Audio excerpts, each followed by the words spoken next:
We run a single investments portfolio. It's one portfolio, one team, one mission, with the sole objective of delivering financial returns to allow us to support the best science in perpetuity. As a science-based organisation, it won't surprise you that data in all its forms is the bedrock of our decision-making. We use a range of qualitative and quantitative data in making our investment decisions and selecting our managers. Hi, I'm Eloise Goulder, head of the Data Assets and Alpha Group here at JP Morgan. And today I'm delighted to be joined by Elaina Elzinga, who is Principal and Head of Active Manager Selection at Wellcome Trust. So, Elaina, thank you so much for joining us here today. Great to be here. Thanks for having me. So, could you start by introducing yourself and your background? Sure. So, I was born in Tokyo, Japan. I moved to London at a young age, but one of my earliest memories was actually on the trading floor at JP Morgan, where my mother worked. The trading floor, I think, looked a bit different in those days, but I remember vividly, I think, being around 3 years old, being taken into work one day and sat on a chair and a phone receiver held up to my ear and being told to say bye. Obviously, that sparked my interest in finance at quite a young age. I then studied history at university and started at Goldman Sachs at the onset of the financial crisis. Learned a lot, as many of us did, and moved over to the asset management arm to further my interest in investment management. When the opportunity at Wellcome came up, it was something that I jumped at. For me, it was really the chance to work with such a great team with very bright people, work on what is a very broad and globally diverse portfolio, investing across a wide range of assets across different geographies. And most of all, to work for a mission that really resonated with me at the Wellcome Trust. I joined Wellcome in 2010 and since then have held several different roles, focusing on different asset classes across the portfolio. Externally, I'm a trustee for the University of Cambridge Endowment Trustee Body, and I'm a non-exec director for Octopus Renewables Infrastructure Trust and for Premier Marinas, which is Wellcome's wholly owned marinas business on the South Coast. Well, thank you for providing all that context. And in fact, I didn't realise you had such an early stage link with JP Morgan. So coming to Wellcome Trust, you started at Wellcome in 2010. Can you give some context as to the organisation as a whole and what it really stands for? Absolutely. So Wellcome is a charitable foundation with a vision of a healthier future for everyone. And we do that by supporting science to find solutions to the urgent health challenges we're facing around the world today. To do that, we give away about £1.5 billion per year to fund transformative research. And that includes both discovery research, asking some of the most fundamental grassroots level questions about life and health. And it also includes focus on 3 areas where we're funding solutions to very specific problems where we see a real need. First is infectious disease. The second is mental health. And the third is the intersection between climate and health. About half of our funded projects are in the UK and about half are internationally, and we're focusing increasingly on lower and middle income countries there. Just to give you a flavour, some of the examples of things that we've been involved with recently, we were a founding member of CEPI, which is the Coalition for Epidemic Preparedness Innovation, which has overseen a number of scientific breakthroughs, including the Ebola vaccine. We also one of many organisations supporting the research and development of a new malaria vaccine, which has huge potential to save lives. We're working with the Bill and Melinda Gates Foundation on a major clinical trial of what would be the first new tuberculosis vaccine in 100 years. This is a disease that kills more people than any other infectious disease. So all of this work is funded from our investments portfolio, which when I joined was worth about £13 billion and today is worth just under £40 billion. The origins of this portfolio actually date back to 1936 when we received our single gift on the death of Henry Wellcome. And this was a man who had a pharmaceuticals business which was left to be managed by the trustees for the benefit of human and animal health. We've obviously long since diversified the portfolio away from the original pharmaceuticals business to what we think provides the best chance of being able to generate the investment returns to fund this science, hopefully in perpetuity. We're entirely independent, which gives us the freedom really to focus on what we think are the biggest opportunities in terms of funding science. And we're also able to invest with a true long-term time horizon, which should allow us to be able to fund the science of tomorrow. The actual investments portfolio is managed by a team of around 40 people, all sat here on the Euston Road. The portfolio itself is very global and majority of it is invested internationally. But we think having everyone in the same office able to exchange ideas and maintain a consistent dynamic culture is really important to us. And we also have a very carefully chosen set of managers, which we think is some of the best and the brightest brains in the investment world. And hopefully over time, they should also allow us to fund the best and the brightest scientists. That's fascinating to hear how you're really able to play to the long-term both needs of society through health and climate, but also to have that long-term focus through your investment portfolio and to think of the growth you've seen in that portfolio since you joined in 2010 from 13 billion to nearly 40 billion pounds. And then moving to the investment side itself, you're obviously head of active manager selection. So could you talk about what this role really entails? So it's a relatively new role. These are asset classes that we've had exposure to for a long time, but they've historically been split up into coverage amongst different teams. But putting these assets together allows us to be true to our philosophy of maximizing competition for capital within the portfolio and to ensure that we're selecting the best long-term partners for us.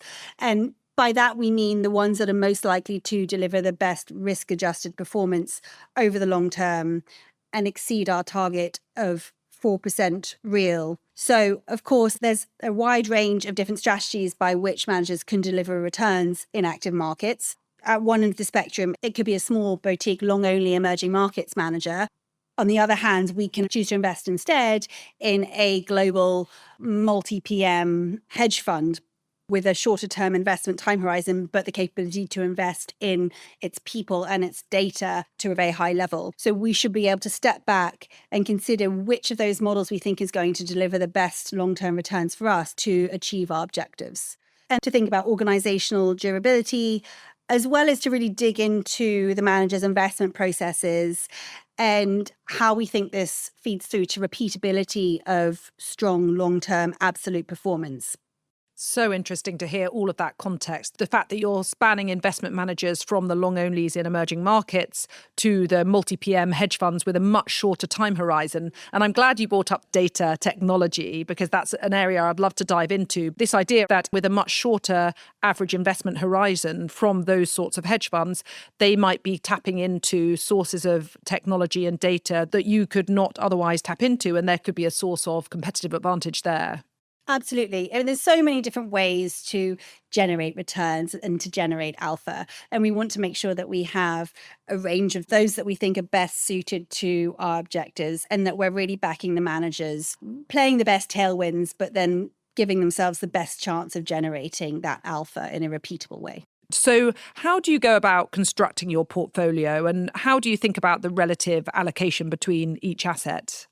So for us, this isn't as simple as following some strategic asset allocation formula.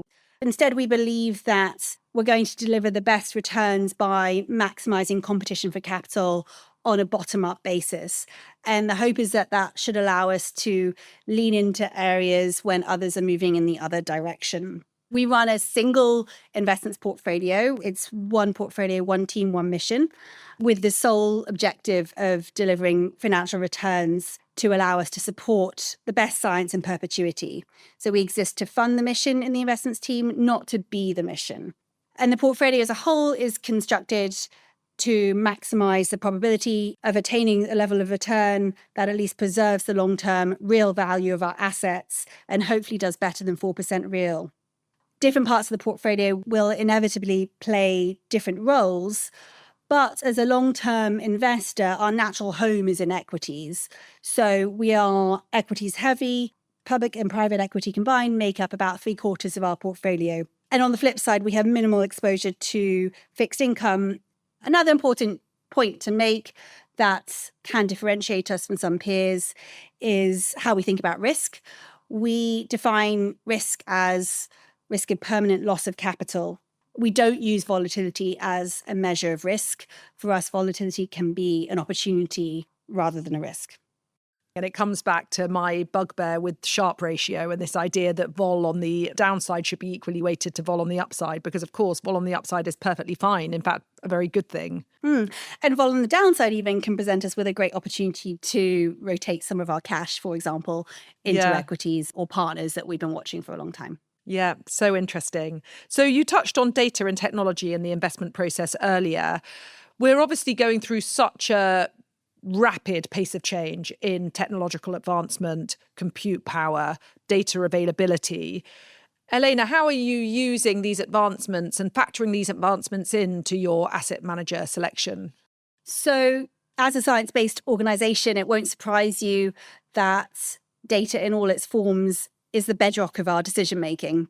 We use a range of qualitative and quantitative data in making our investment decisions and selecting our managers. And actually, I'd say we're not in the habit of over-quantifying things that can't yet accurately be quantified. I think ESG is an interesting example here where, of course, there's many attempts to put numbers on it. Yeah. Some of them are good, some of them are perhaps less good.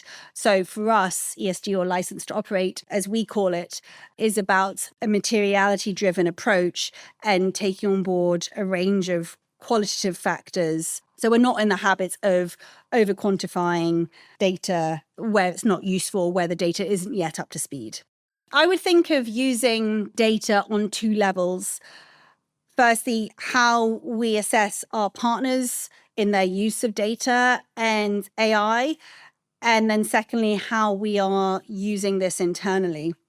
So for our partners, we generally want to be backing managers that have a strong competitive edge. So for those who are very focused on use of data and used to investing large amounts in this, we would be expecting improvements in generative AI to open up opportunities and to play to their strengths. For other partners, though, I think they're now being caught in an arms race and potentially forced to invest a large amount of money just to stand still. One of our managers, for example, recently acknowledged that AI infrastructure is the most rapidly depreciating infrastructure that they would ever build, and yet they still feel the need to keep doing this, otherwise they might end up behind. So I think it's a challenging position for some managers to be in. To the second part of the question, how do we use data in our investment process? As an organisation looking to fund the best science, it won't surprise you that in the investments team, we're placing a huge reliance on data and a big range of it. For example, we're putting a big focus on how we can improve our use of quantitative data to assess whether a manager has skill in things like sizing or execution, where this forms part of their strategy. On AI, we don't feel that we need to be the first or even necessarily an early mover here. We will watch and adapt as appropriate to our philosophy. Wouldn't be appropriate for us to be throwing a lot of resource into this when there's very uncertain returns at this current stage. We have great dialogue with other asset owners and we're often exchanging ideas on what is working and what's not. We're open-minded that there will be opportunities, but also that a lot of investment could be wasted and there's a big risk of false starts. We also do need to keep a real eye on the carbon impact of AI as well. So interesting to hear your comments about AI and the investment not necessarily paying off, being very uncertain, given that this is so novel and depreciating very rapidly. But at the same time, managers are saying that they need to do the investment anyway just to stay ahead. And from what I'm hearing, you are favouring managers who have scale, who have the benefits of scale to invest in tech as a whole. Is that right? I'd say that's generally true. Not as an exclusive rule. I think there's still opportunities for niche managers who have never relied on huge investment in data as part of their edge, and they will have their edge in other areas, in sourcing of opportunities or in their networks with certain entrepreneurs, for example. But I think it is fair to say that, particularly in certain hedge fund strategies, it can be more of a winner takes a lot model. And we do tend to favour the larger partners, but also those that are aware of discipline, are still thinking about return on capital invested and are disciplined in the way that they manage their capital base. And you mentioned ESG and climate. Given your focus on longer-term investment dynamics as a whole, how do you think about climate change and sustainable investing in this sense? And do you draw from Wellcome Trust's own research in this space into your investing decisions? Wellcome's research has focused on things like the impact of heat on maternal and fetal health. And we've also worked with the Geneva Association on a report that we commissioned as part of our charitable work to show the financial consequences of climate change on the insurance industry. One of the key conclusions from our research is obviously that these trends are very hard to predict. In the investments world, we're used to many of the key trends of our time and previous eras being S-curves rather than linear trends. And that's true about climate change as well. That there is a danger to relying too much on quantitative data or data that isn't yet fully sophisticated. I think we need to think about the risks of climate change on a more holistic level. And we do this as part of our regular analysis of a company's license to operate, both when we're underwriting an asset for the first time, but also on an annual basis as we review this, thinking about a materiality-driven approach. For example, we have significant exposure to property in our portfolio, both residential and some commercial property. We need to think actively about adapting these assets in the face of climate risks and also investing in these assets to ensure that they're keeping up with the energy transition. This obviously does have some challenges. For example, we do need to comply with local heritage restrictions, which can come into conflict with our desire to invest to insulate these buildings. I think there's more local governments can do here to help homeowners and investors to marry those conflicts.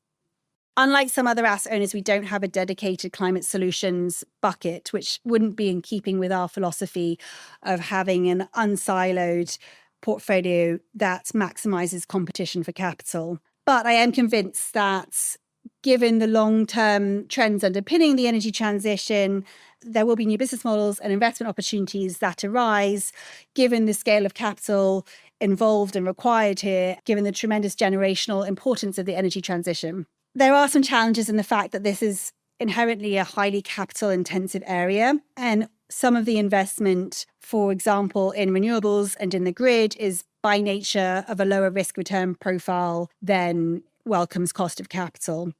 So we need to make sure the right opportunities end up being matched by the right private or public investors.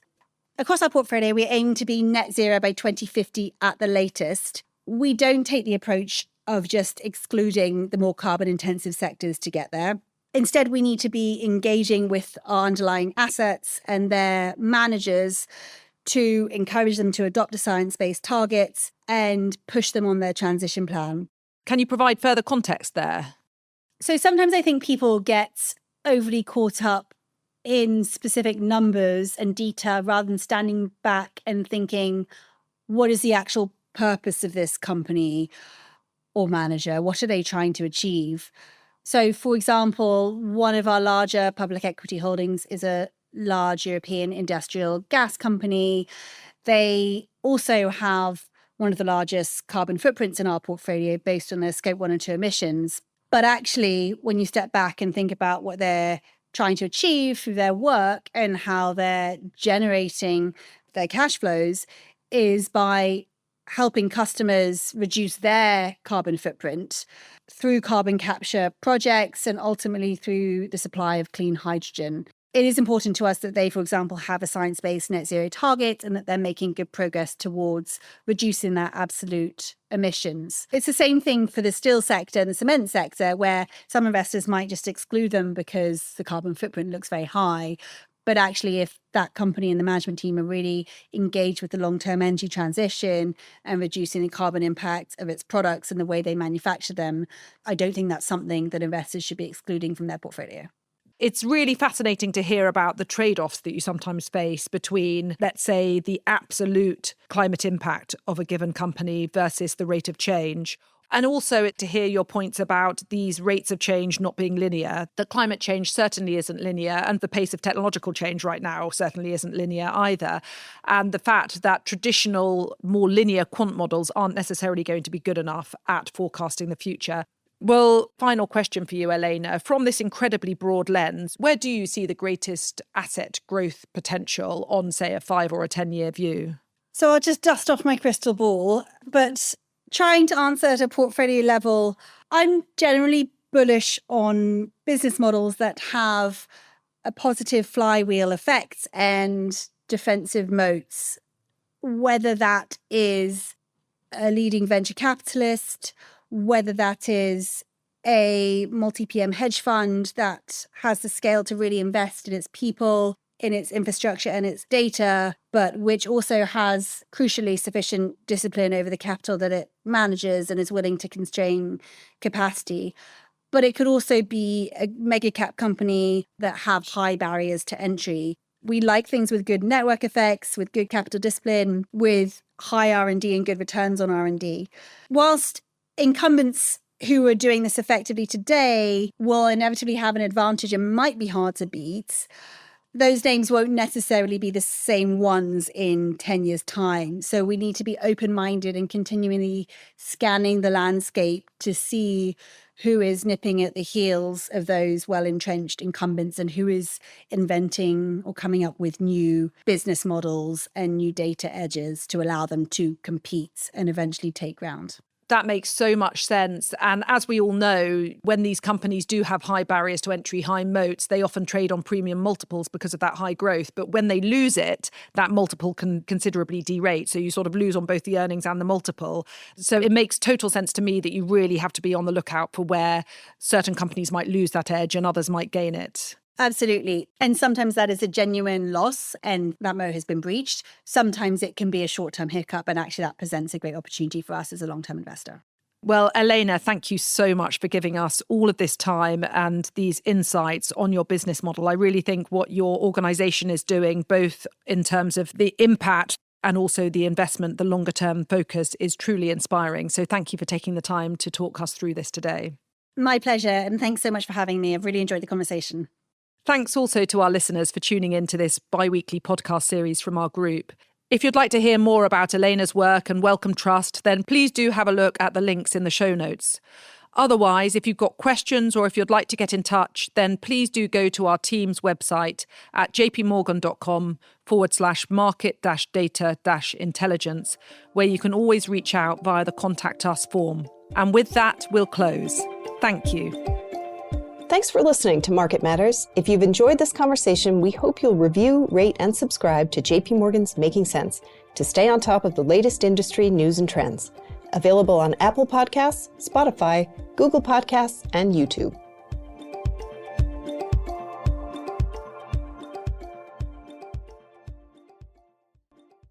The views expressed in this podcast may not necessarily reflect the views of JP Morgan Chase & Co. and its affiliates, together JP Morgan. They are not the product of JP Morgan's research department and do not constitute a recommendation, advice, or an offer or a solicitation to buy or sell any security or financial instrument. This podcast is intended for institutional and professional investors only and is not intended for retail investor use. It is provided for information purposes only. Referenced products and services in this podcast may not be suitable for you and may not be available in all jurisdictions. JP Morgan may make markets and trade as principal in securities and other asset classes and financial products that may have been discussed. For additional disclaimers and regulatory disclosures, please visit www.jpmorgan.com/disclosures/sales and trading disclaimer. For the avoidance of doubt, opinions expressed by any external speakers are the personal views of those speakers and do not represent the views of JP Morgan. Copyright 2024, JP Morgan Chase & Company. All rights reserved.